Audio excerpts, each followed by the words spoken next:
Hello, friends, and welcome again to Jewels of Truth. My name is Daniel Fontenot, and I'm going to continue reading from the book that I read from the last video, Ecclesiastical Megalomania by John Robbins. Okay, and this is a book about the economic and political thoughts of the Roman Catholic Church. Now, first off, I want to make a correction concerning something that I read in the last video, in which I said, and it reads here on page 167 of this book, it was at the monastery there, it says, as a child and youngster, little Adolf had regularly attended Mass and had served as an acolyte during Mass. He had hoped to become a priest and had attended school in a Benedictine monastery at Lambach, that's Lambach, Lambach, Austria, not Australia. All right. So going on here, in this presentation, we will be speaking about or addressing whether or not the Catholic Church supported Benito Mussolini and fascism during World War II. So the book continues. As for Benito Mussolini, the Roman Catholic fascist dictator of Italy, notice again, just like Adolf Hitler was a Catholic, so was Benito Mussolini a Roman Catholic. In his first speech in the Chamber of Deputies on June 21st, 1921, a year before he became Il Duce, he said, quote, I affirm here that the Latin and imperial tradition of Rome is represented by Catholicism. I think and affirm that the only universal idea that today exists in Rome is that which shines from the Vatican. I thus think that if the Vatican definitely renounces its temporal claims to the former papal states, Italy ought to furnish the Vatican with material aid, because the development of Catholicism in the world is of both interest and pride for us who are Italians. Okay? So Benito Mussolini was in full support of the Roman Catholic Church, and they likewise. On February 5th, 1922, while standing in St. Peter's Square on the third day of the conclave that elected Pius XI, and just 9 months before his own elevation to office, Mussolini remarked, Mussolini now, he's standing in St. Peter's Square, and he remarked, quote, it is incredible that our liberal governments could have failed to see that the universality of the papacy, heir of the universality of the Roman Empire, represents the greatest glory of Italian history and tradition. So he's saying that the Roman Catholic Church is the heir of the Roman Empire. That ought to raise a lot of flags right there, red flags. Red lights going on. 7 years later, continuing on after the quote from Mussolini, 7 years later, Mussolini's plans were executed in the Lateran Agreements of 1929.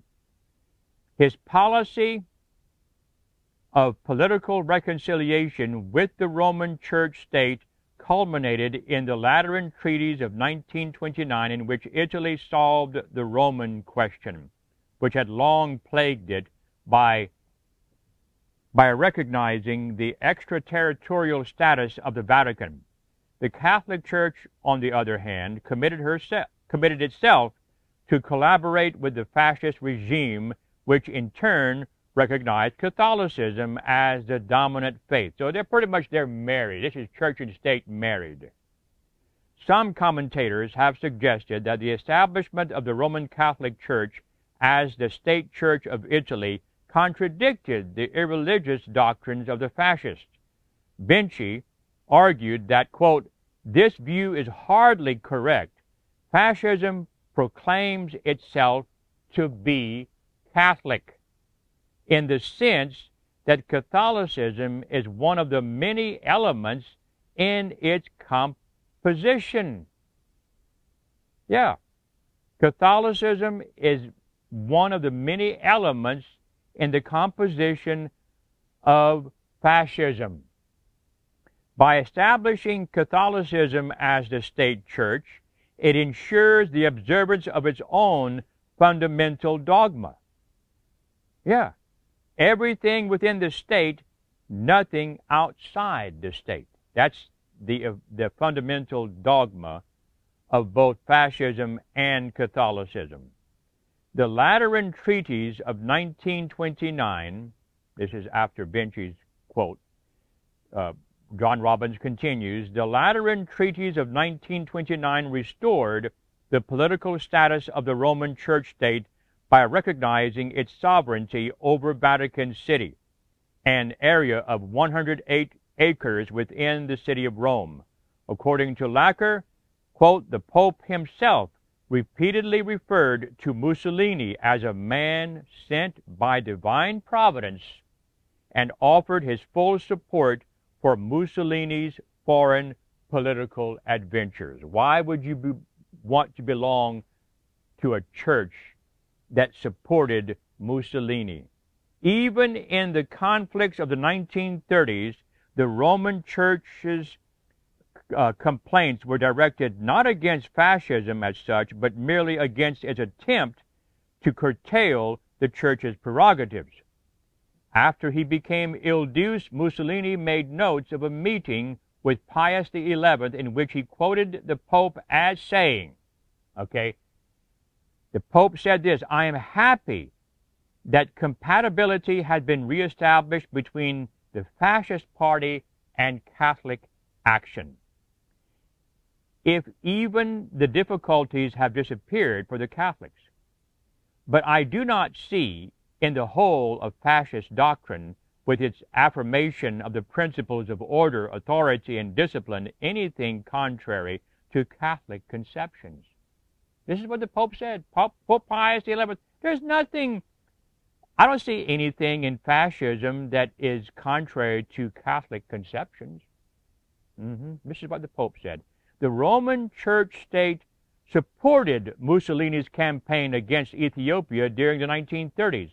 Ridley reported that, quote, this imperialistic enterprise, the conquest of Ethiopia in 1935 to 1936, was openly favored by the papacy in spite of its wantonly aggressive character and flagrant barbarities against unarmed civilians.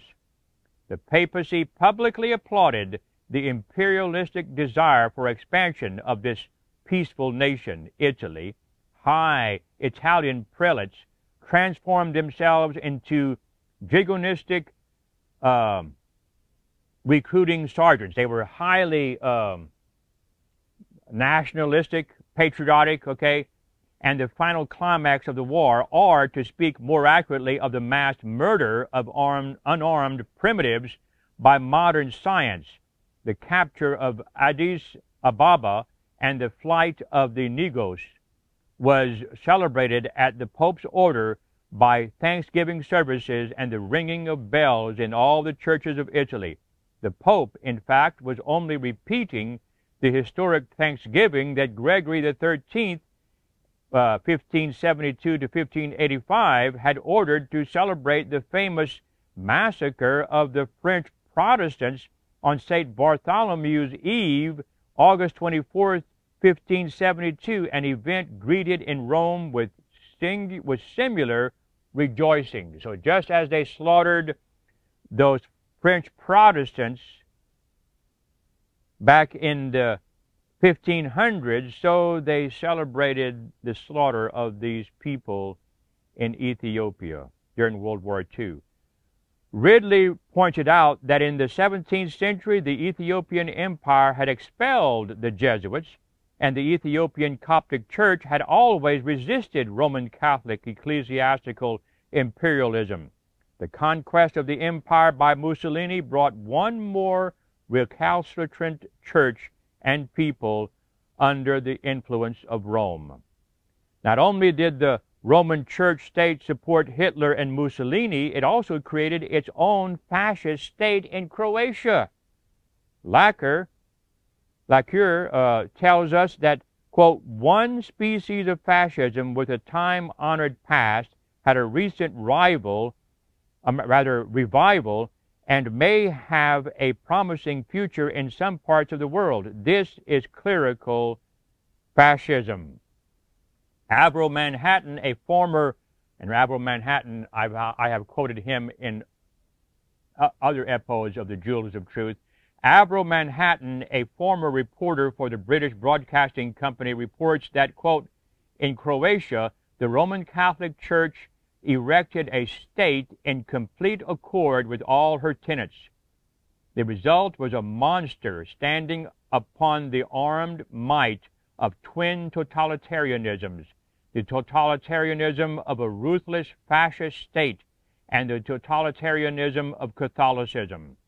What gives to such a creature of Vatican diplomacy its peculiar importance is that here we have an example of the Catholic Church's implementing all her principles unhampered by opposition. So she didn't have to, work with Hitler. She didn't have to work with Mussolini. She had the whole state to herself, the whole country to herself, unhampered by opposition or by fear of world opinion.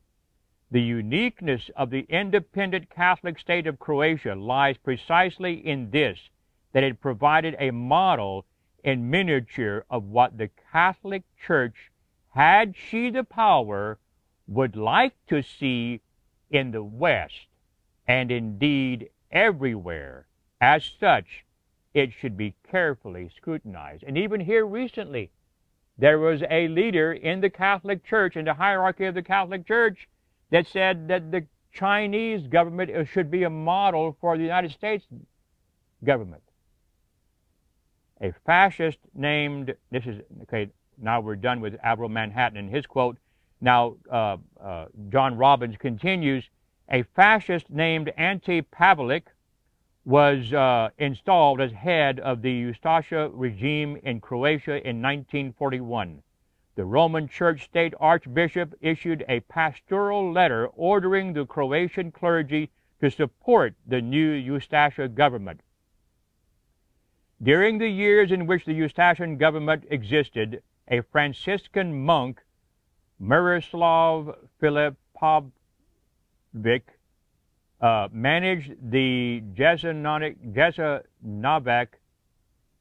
concentration camp for 2 years, during which time he directed the extermination of not less than 100,000 victims, mostly Serbs who were members of the Orthodox Church.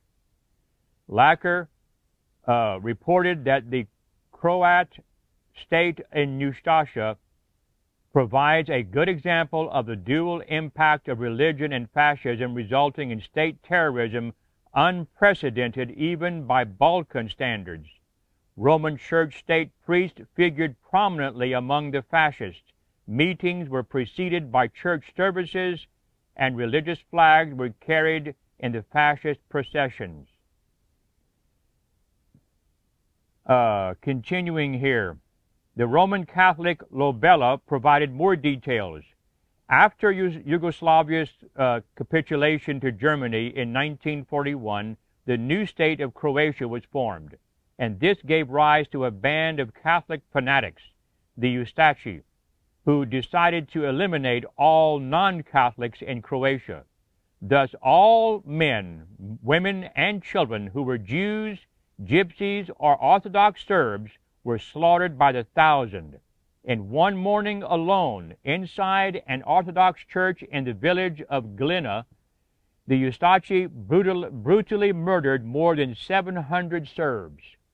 The killings not only had the backing of the local Roman Catholic priests, but were carried out by a large number of priests and friars leading the killer gangs. Even more terrible were the Catholic priests who became concentration camp directors. and carried out the torture and murder of thousands of people. One of them was the monk Miroslav Filipovic, a Franciscan who was made commandant of the Jasenovac concentration camp, which equaled Dachau in horror, and who was responsible for the deaths of 40,000 people. The Yugoslav chapter of the International Red Cross, having full documentation of the Roman Catholic Holocaust in Croatia, sent a courier to Rome to deliver the documentation and persuade the Pope to forbid any further murders. So you have the Yugoslav chapter of the International Red Cross. They sent a letter by a courier to Rome to deliver the documentation of all of these atrocities, to persuade the Pope to forbid any further murders. Among the documents the Red Cross courier carried was a letter from the former minister of the Kingdom of Yugoslavia. The Red Cross courier, after being repeatedly rebuffed by the Vatican bureaucracy, handed the documentation, including the minister's letter addressed to the Pope, directly to Pope Pius XII at a public audience. So you have this man's trying to deliver this letter to the Pope, this Red Cross courier. He repeatedly tried to deliver the letter, but he was rebuffed by the Vatican bureaucracy. Finally, he said, I'll give it to the Pope himself. So he took advantage of a public audience, and he went right to the Pope himself and handed the letter to him. The letter read in part, Your Grace, quote, Your Grace, I write this to you as man to man, as a Christian to a Christian. Since the first day of the independent Croatian state, the Serbs have been massacred, and this massacring has continued to this day. Why do I write this to you? Here is why. In all these unprecedented crimes, worse than pagan, our Catholic Church has also participated in two ways. First, a large number of priests, clerics, friars, and organized Catholic youth actively participated in all these crimes.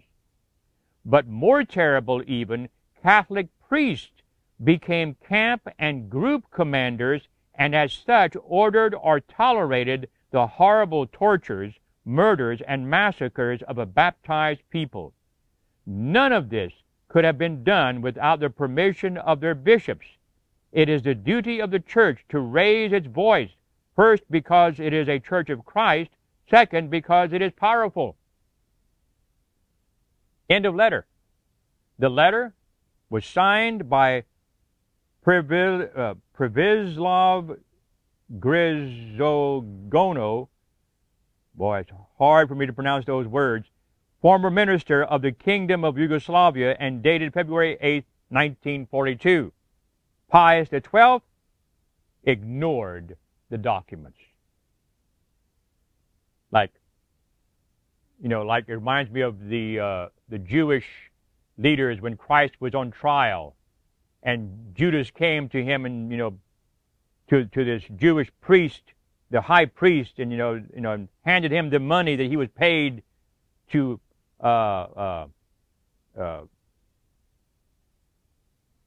betray Christ. And what did that Jewish high priest do? He threw the money down. And what is that to me? The Pius XII, he ignored the documents. The Vatican bureaucracy consulted with the Croatian ambassador, who claimed the communists had committed the atrocities.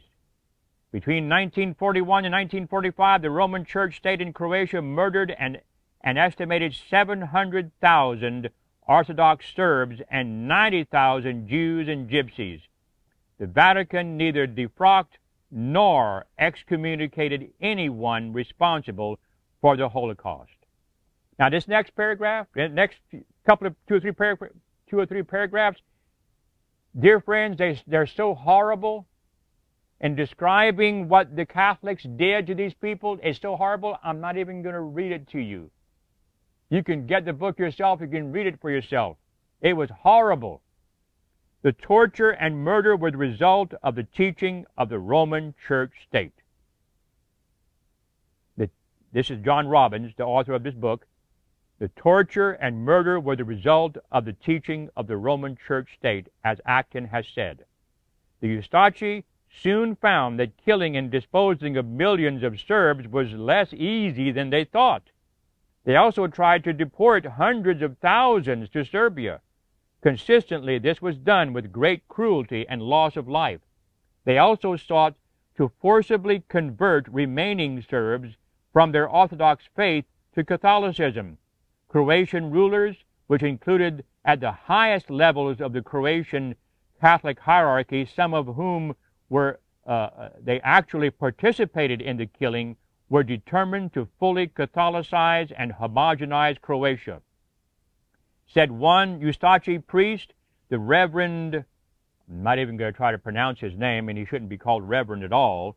He said, this priest said, in this country, nobody can live except Croatians. We know very well how to deal with those who oppose conversion to the Roman Catholic faith. I personally have put an end to whole provinces killing everyone, chicks and men alike. It gives me no remorse to kill a small child when he stands in the path of the Ustacha.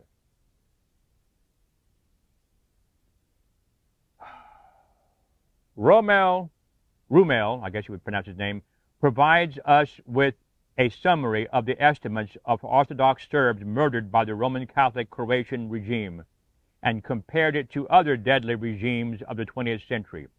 Quote, Hitler's troubleshooter in the Balkans, Hermann Neubacher, put the death at 750,000 overall.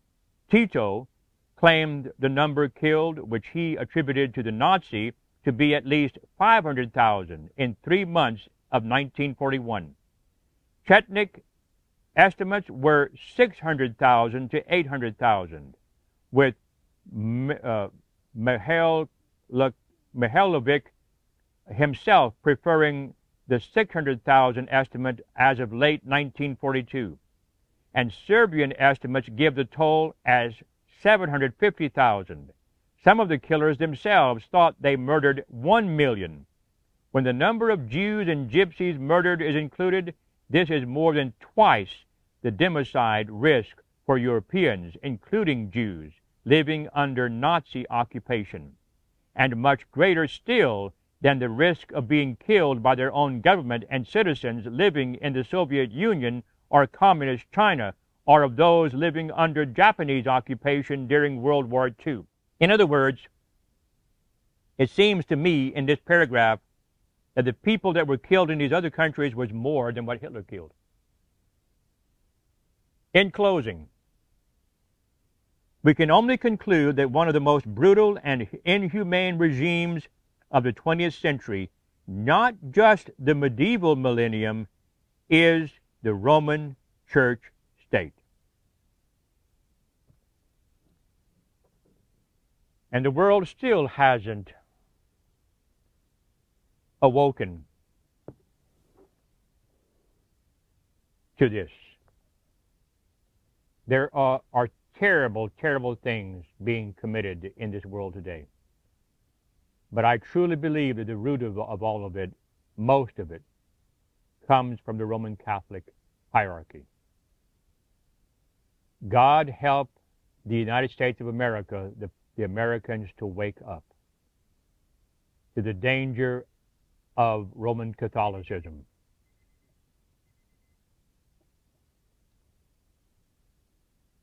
We need to pray. Pray for ourselves, pray for our families, pray for the church, pray for this country. If you agree with this presentation, then by all means tap that like button at the bottom of this video. And if you haven't subscribed, then I would highly recommend that you do subscribe. And if you have any questions or comments, then by all means placed them at the bottom of this video. We thank you for joining us here at Jewels of Truth. Have a good day.